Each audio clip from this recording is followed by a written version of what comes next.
Good evening and welcome. You're with News First, your number one news provider. I'm Shamil Rasuldi. And I'm Punchani Ebrasingh. Taking a look at your headlines now. Six dead in weather-related incidents. Heavy rains cause havoc in many areas. A mother and her two children fall victim to a fire at a house in Ratmalana. Minister Thisavitharana says the initial investigation on the impeachment motion against the Chief Justice should be done by legal specialists. Attorney at law Gunaratna Varinayaka threatened.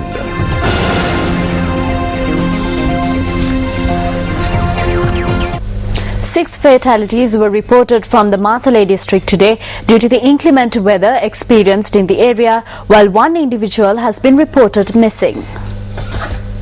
A 16-year-old girl died after a mound of earth collapsed on a house located in the Bodhikotu area in Rattota Mathale. According to the Assistant Director of Disaster Management in the district, the victim's mother, who also sustained injuries in the incident, is receiving treatment at the Mathale District Hospital. The Assistant Director added that 4 other persons in the Rattota area in the Mathale district also died as a result of earth slips. Meanwhile, an individual in the Morakhamada area in Madavala has been reported missing after being washed away by a strong current. 3 houses sustained damages in the Ala Ihala Iddavila area in Tavalamagol due to an earth slip. Meanwhile, vehicular traffic along the Nuwaralia High Forest, Valapane Padiyapalala and Mathurata Padiyapalala roads were hampered due to fallen trees. Vehicular traffic along the Kandi Mahiyangane road was hampered due to a landslide in the Gale Kale area in Hunnaskiria.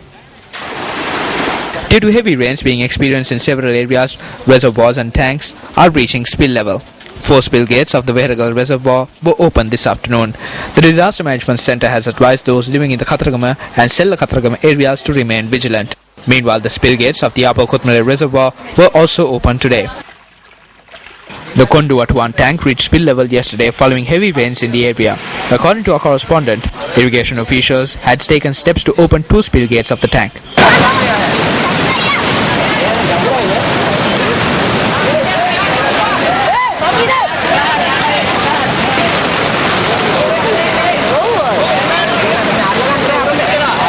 Meanwhile, 4 districts have been named as prone to landslides. According to the head of the landslides unit of the NBRO, geologist RMS Pandara, residents of the Kandi, Nuwaralia, Padulla and Mathale districts have been advised to remain vigilant. Many areas around the country were inundated today as a result of heavy rain. A section of the A9 route from Ambatane to Akurana was submerged as a result of the Pinga oil overflowing. According to our correspondent in the area, vehicular traffic along the route was hampered as a result of this.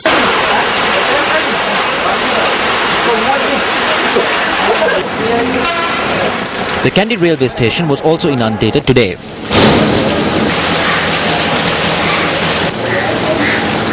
According to our correspondent, the railway station was inundated as a result of an embankment collapsing onto a canal that drains water.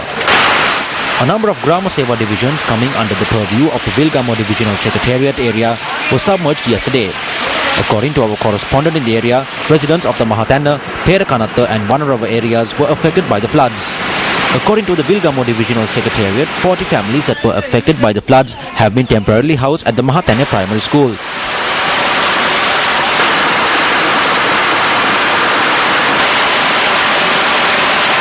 Meanwhile, the road that leads to the Sorabora tank has also been submerged. 30 tsunami houses located in the Mayurapura area were inundated as a result of the heavy rains experienced in the Hambantota area.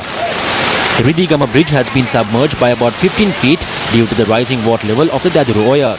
This is the manner in which equipment brought in to construct the new bridge had gone underwater. Vehicular traffic along the Ibagamo Kumbul Anga Road and Damula Kurnagala Road was hampered as a result of flooding. Meanwhile, several homes in the Vilgoda area in Kurnagala were also inundated.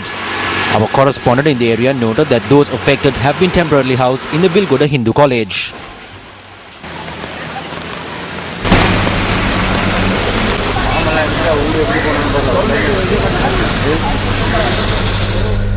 We are often used to hearing the biblical saying manna from heaven, but those at the Agricultural Research Institute in Mapalana had a slightly different experience today when it began raining fish when the heavens opened up.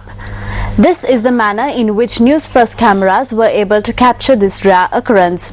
Officials at the Agricultural Research Institute stated that the fish had been sent to the Marine and Ocean Sciences faculty for investigation.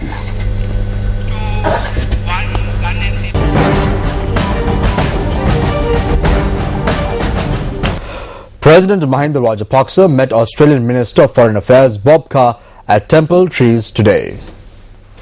The presidential media unit stated that bilateral relations were discussed during the meeting. The presidential media unit further noted that attention was also focused on the issue of illegal migrants. Views were exchanged regarding the Commonwealth Heads of Government meeting, which is scheduled to be held in Sri Lanka in November 2013, as well as economic ties between the two countries. According to the presidential media unit, the Australian Minister for Foreign Affairs had stated that the Commonwealth Heads of Government meeting will be a good platform to exchange ideas on human rights as well as information that affects member states. Australian Minister of Foreign Affairs Bob Carr said that engagement with Sri Lanka is the best way of alleviating human rights concerns. The visiting minister expressed this view at a media briefing held at the Ministry of External Affairs in Colombo today. A joint media briefing was held this morning between the visiting Australian Minister of External Affairs and Professor G.L. Paris this morning. Minister of External Affairs Professor G.L. Paris had this to say. We discussed cooperation with regard to the arrangements that need to be made for CHOGM, the Commonwealth Heads of Government meeting, which will be held in Sri Lanka in November next year. Australia has a wealth of hands-on experience with regard to the logistics of organizing a Commonwealth summit. So we greatly appreciate the kind offer by the Foreign Minister of Australia to work closely with us. At the briefing, a journalist made inquiries from the Foreign Minister of External Affairs regarding Canada's opposition in coming to Sri Lanka for the Commonwealth Heads of Government meeting and the manner in which Australia will support Sri Lanka. Well, Australia most certainly will be at CHOGM.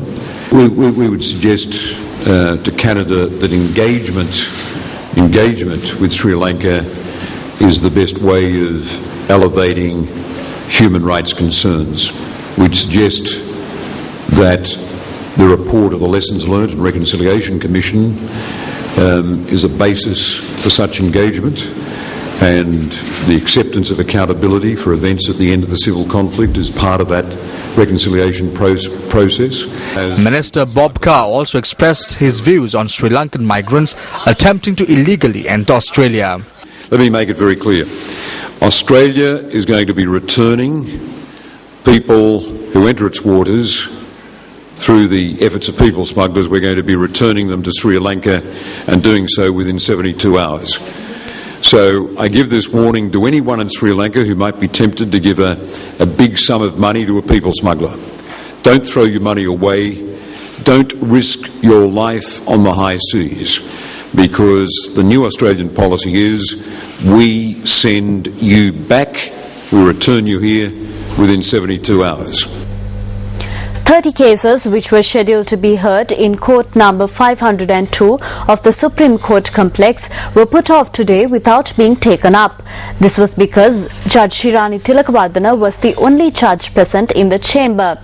Even though lawyers representing all the parties in the listed cases were present in court, Judge Shirani Tilakawardena stated that since a proper bench has not been appointed to this chamber, the cases should be postponed. Judge Tilakawardena thereafter postponed all the listed cases and left the court.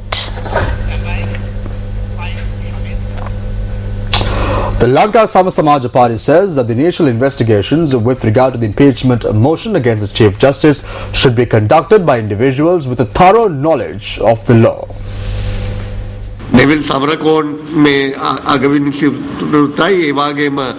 When steps were taken against Chief Justices Neville Samarakun and Sarath Silva, it was done through a select committee.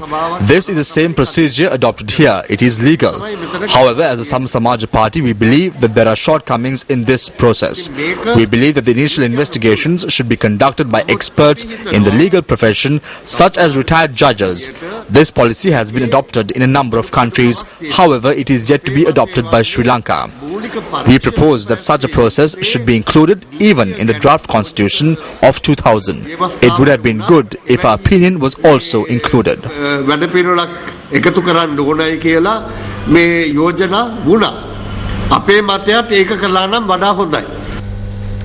Attorney at law Gunaratnawani Nayaka says that 4 individuals carrying a firearm had stopped his vehicle opposite his house and threatened him.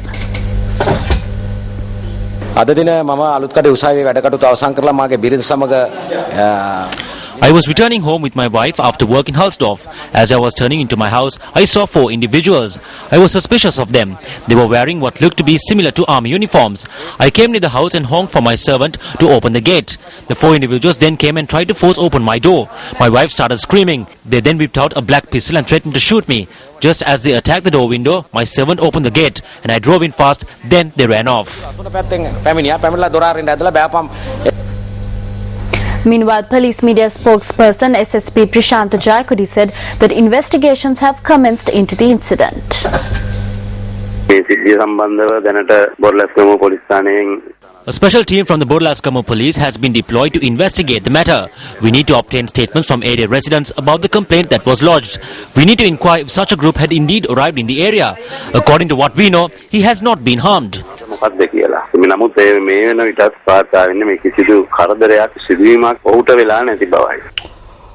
A collective of Lawyers Association expressed views to the media on the resignation of the Vice President of the Bar Association of Sri Lanka, Attorney at Law Anoma Gunathilaka. Several lawyer associations in the country stated that no confidence motions will be brought against her because she did not respect the common consensus. We believe that she resigned because she could not face these no confidence motions. UMP Deputy Leader Sajid Premadasa expressed these views on the judiciary during an event organised in line with the Sasunata Aruna program.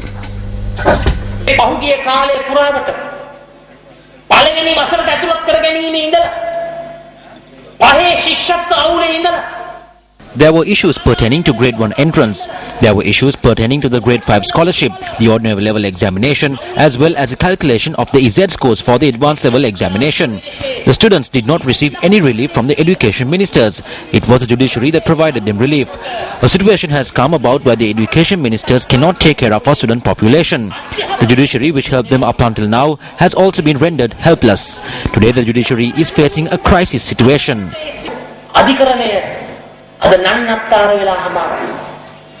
අද අධිකරණ පද්ධතිය සමුලින්ම මහා ව්‍යාකූල තත්ත්වයකට කැඩී විනී ගිහිල්ලා හමාරයි.